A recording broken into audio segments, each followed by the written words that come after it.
और चलिए खबरों की शुरुआत करते हैं। सबसे पहले बात करते हैं राजस्थान के राजनीतिक घटनाक्रम पर लेटेस्ट अपडेट के साथ। दिल्ली से जयपुर तक सियासी हलचल पूरे चरम पर है। जयपुर में प्रदेश प्रभारी अजय माकन, मल्लिकार्जुन खड़गे प्रभारी माकन के साथ विधायकों की बातचीत विफल रही थी।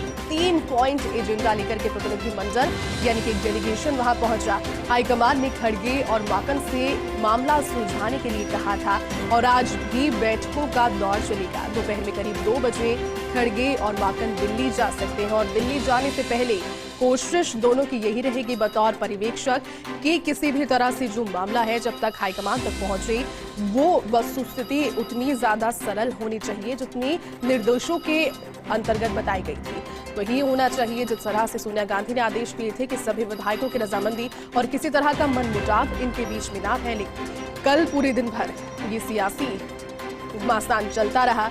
अपना अपना शक्ति प्रदर्शन करने की कोशिश दोनों ओर से होती रही। अजय माकन के साथ विधायकों की बातचीत जिसमें डेलीगेशन एक पहुंचा, लेकिन अपने 3 सूत्रीय एजेंडे को लेकर जो डेलीगेशन वहां पर पहुंचा था, अंत में जो बात आई वो भी बताया गया कि विफल रही। इसके बाद हालांकि दिल्ली बुलाया गया था, पहले जानकारी आई थी ट्वीट के माध्यम से, लेकिन फिर अजय माकन ने इसे साफ कर दिया। उन्होंने कहा कि आज दिल्ली नहीं जा रहे हैं और साथ ही साथ ना ही मुख्यमंत्री अशोक गहलोत को और ना ही विधायकों को, ना ही सचिन पायलट को इस समय दिल्ली कल के लिए बुलाया गया है। हो सकता है कि आने वाले दिनों में इस तरह के आदेश आगे से आए भी, लेकिन सवाल यही उठता है कि कांग्रेस फिलहाल राजस्थान में और ओवरऑल इंडिया में, अगर राष्ट्रीय अध्यक्ष पद की हम बात करते हैं उस लिहाज से भी, और अगर राजस्थान के मुख्यमंत्री की बात करते हैं उस लिहाज से भी,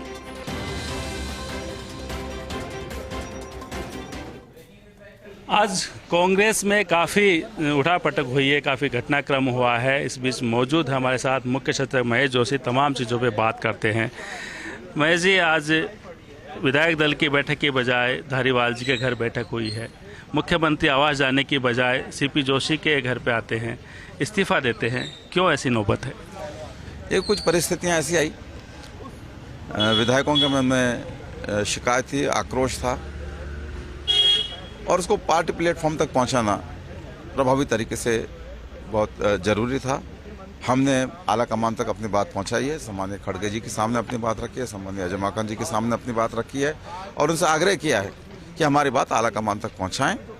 हम आला कमान के सामने कोई कंडीशन नहीं थोपते, हमारी कोई कंडीशन नहीं आला कमान के सामने, लेकिन हमारी बात आला कमान तक पहुंचे, हमारी बात आप पे आला कमान ध्यान दे और जो लोग आला कमान के प्रति, पार्टी के प्रति, नेता के प्रति, सोनिया जी के प्रति, राहुल जी के प्रति जिनकी निष्ठा असंदिग्ध रही है, उनको तवज्जो पूरी तरीके से मिले, ये हमारी मांग थी। असंदिग्ध उनकी रही जो मानेसर गए थे सरकार को। इसका आप कुछ भी अर्थ निकालें, लेकिन हमने जो बात कही है बिल्कुल सकारात्मक तरीके से कही है। आपको ऐसे कोई संकेत मिले थे कि कोई ऐसा फैसला होने वाला है जो आपको मंजूर नहीं होगा, इस कारण इतना बड़ा कदम कि विधायक दल बैठक में नहीं जाना, इस्तीफे देना और जो प्रभारी आए हैं वहाँ से उन तक भी उनके साथ बैठक नहीं करना? ना, विधायकों के मन में कुछ शंका थी, इसलिए अलग से बैठक की गई।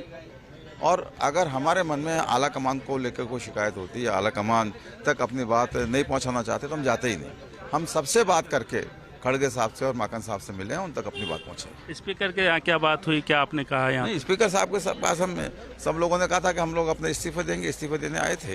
अब फैसला स्पीकर साहब को करना है कि आगे क्या करना। आप लोगों ने अपनी तरफ से इस्तीफे इनको दिए, सौंप दी।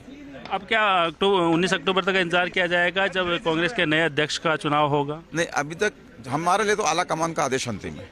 बिल्कुल, तो मुख्य सचेतक महेश जोशी जिन्होंने साफ कहा है कि विधायकों के मन में कुछ ऐसे विचार थे जिनसे वो संतुष्ट नहीं थे, इस कारण से इतना बड़ा कदम उठाना पड़ा, लेकिन आला कमान विधायकों की राय से जो भी फैसला करेगा उनको मंजूर है। कैमरामैन संजय के साथ Naresh Sharma, first India news, Jaipur.